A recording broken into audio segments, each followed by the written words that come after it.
le cercle de réflexion populaire sur la transition entend aujourd'hui vous livrer les leçons qu'il tire du dernier scrutin référendaire que notre pays a connu le 16 de ce mois. En effet, nous pensons que le peuple a parlé. Les Gabonais et les Gabonaises ont parlé. La République doit entendre. La République doit entendre parce que la République a le devoir de mettre en exécution, de mettre en exergue, de considérer la volonté du peuple. Il eût été plus approprié de commencer par remercier Dieu parce que c'est lui qui bénit notre pays et nous permet de traverser quelques soubresauts avec élégance, avec dignité. Donc, mesdames et messieurs de la presse, le peuple a parlé. La République doit entendre. Nous voulons donc tirer quelques leçons du vote du 16 novembre. Et vous savez qu'il y a 3 indicateurs que nous devons comprendre.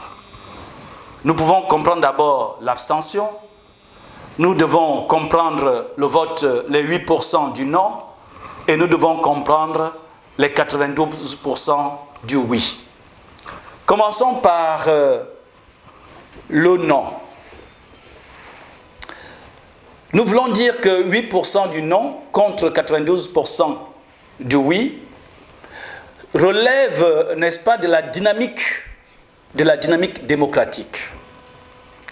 Quand nous disons dynamique démocratique, nous voulons par là dire que le Gabon a démontré aux yeux du monde que la démocratie à la gabonaise tient compte d'un paramètre international, d'un paramètre universel, à savoir que la démocratie n'est pas synonyme de l'unanimocratie, c'est-à-dire il n'y a pas l'unanimité qui prévale en démocratie. Ce qui prévaut en démocratie, c'est la loi de la majorité.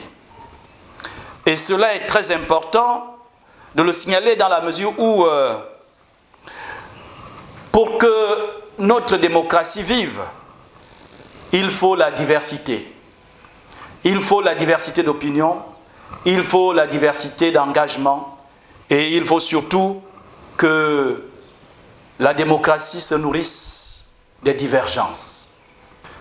Nous voulons aussi dire que le non a été bénéfique parce que le non a permis à ce que nous soyons tous conscients qu'il faut améliorer un certain nombre de choses. Rien n'est parfait dans ce monde. La perfection n'existe pas. Et donc, le non, la place du non est bien justifiée. Mais ce non doit pouvoir aussi accepter le pouvoir du oui, c'est-à-dire accepter de subir la loi. Les 47% du taux d'abstention doivent être compris comme, non comme une défiance du peuple à l'endroit du pouvoir en place, non comme une résignation du peuple qui ne sait plus vers quelle direction se tourner pour dire « nous sommes fatigués », comme pour nous rappeler, n'est-ce pas, une certaine époque où la phrase en vogue était « on va encore faire comment ?» Non, il ne s'agit pas du tout de cela. Les 47% du taux d'abstention peuvent se justifier de la manière suivante. Premièrement, il y a des difficultés à se déplacer pendant la période scolaire. Nous étions déjà habitués à organiser les élections en période de vacances scolaires. Nombreux des Gabonais sont inscrits à l'intérieur. Il était donc difficile pour eux de pouvoir se déplacer pendant l'année scolaire, donc en période scolaire. Ça, c'est la première chose. La deuxième chose est que ces mêmes personnes qui sont inscrites à l'intérieur du pays l'avaient été parce que le choix s'imposait ainsi. Quand je dis le choix s'imposait ainsi, chacun avait certainement quelques intérêts parce que le frère était candidat à la députation, candidat au local, parce que nous savons qu'en 2023, c'était les élections générales. Et donc, nombreux, parce que n'ayant pas eu, le pouvoir public n'ayant pas eu le temps de mener une révision électorale conséquente, nombreux n'ont pas eu le temps, n'est-ce pas, de se faire enrôler ici à Libreville. Et donc, ils n'ont pas pu se déplacer, pas par défiance, pas par résignation, mais simplement parce que le temps, leur emploi du temps ne le leur permettait pas. Et puis, il y a que personne n'ignore que nous sommes en saison des pluies. La saison des pluies, avec l'état quelque peu défectueux de nos routes, il est difficile de se déplacer pour aller jusqu'à l'arrière-pays. Nous avons des zones dans ce pays qui sont inaccessibles parce que la route n'est pas bonne. Nous avons aussi une autre raison, c'est que, vous savez, le CTRI, et c'est une raison extrêmement importante qu'il convient de souligner, le CTRI n'a pas voulu faire comme à l'accoutumée, c'est-à-dire le transfert des populations. Les populations étaient souvent transférées, transportées, moyennant X ou Y somme, 5 000, 2 000, 10 000, 15 000. Et nous devons applaudir le CTRI pour cet effort parce que, en le faisant, il a fait appel à notre engagement citoyen et républicain. Nous devions prendre chacun sa responsabilité, aller jusqu'au bureau de vote. Et donc, dans la perspective du changement des mentalités, cela était tout à fait indiqué et nous disons bravo pour cet effort. Parce que la restauration, c'est d'abord la restauration des mentalités. Par là, le peuple gabonais doit retrouver sa dignité. Une autre raison encore, c'est peut-être un peu une mauvaise relation que nous avons encore avec la culture citoyenne, la culture politique citoyenne. Ça veut dire que très peu sont encore ceux-là, très peu sont ceux-là qui voient l'intérêt de la République au-delà de l'intérêt personnel. Et ça, c'est une vérité aussi. Il faut considérer cette donnée. C'est-à-dire combien pouvaient-ils accepter de dépenser 100 000, 200 000, aller jusqu'à l'arrière-pays pour aller voter pour le oui ou pour le non sans qu'ils nous attendent quelque chose en retour de manière directe et personnelle. Et cette culture-là, je crois que sans les moyens, le CTRI a bien fait de inciter les Gabonais à aller voter en toute âme et conscience. Donc penser que les 47% du taux d'abstention serait synonyme de défiance ou de résignation à l'égard du pouvoir CTRI est une affirmation qui mérite d'être revue, d'être réexaminée.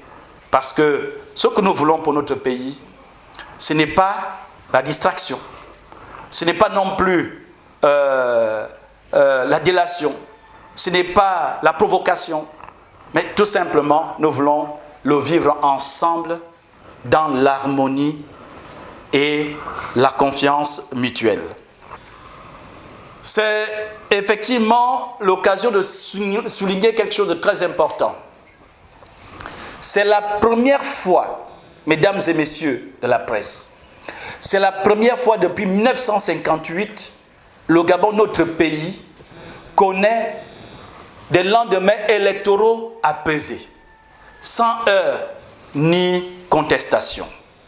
Quand on entend par contestation, on veut entendre par crise. C'est-à-dire il n'y a pas eu de crise post-électorale violente comme cela a souvent été malheureusement le cas. Parce qu'en 1958, le Gabon est sorti divisé, considérablement divisé, parce qu'il y a deux provinces qui ont été considérées comme des provinces frondeuses.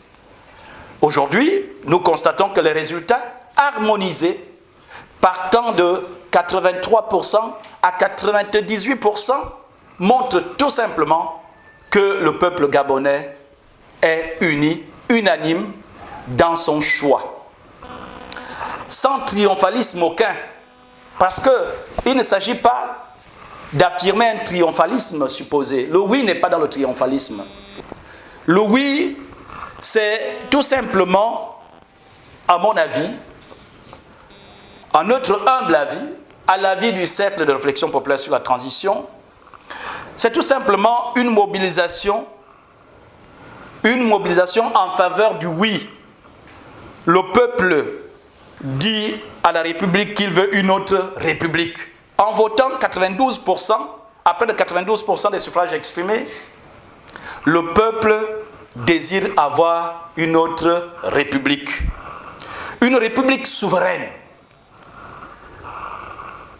Par là, par ce choix, le peuple a réaffirmé par le vote du oui ses aspirations à une République qui garantit à tous la justice, la sécurité, l'égalité et la solidarité. Voilà le sens des 92% du oui. On peut dire que par ce plébiscite, la promesse du CTRI de restaurer nos institutions et d'organiser des élections libres, équitables et transparentes à la fin de la transition est en marche et donne des signaux positifs quant à l'espoir du peuple de vivre des lendemains électoraux paisibles et tranquilles. Les résultats de ce référendum montrent indubitablement qu'il est possible pour notre pays de sortir d'un scrutin plus uni et plus fort. C'est la victoire du peuple sur les perfides trompeurs. Les résultats actuels ne sont que la résultante d'un peuple en marche vers le développement, vers le changement. Le peuple a gagné. C'est le peuple qui a gagné parce qu'il a réussi à imposer sa volonté, à exprimer ses aspirations et donner ses avertissements. Le non n'est qu'un avertissement.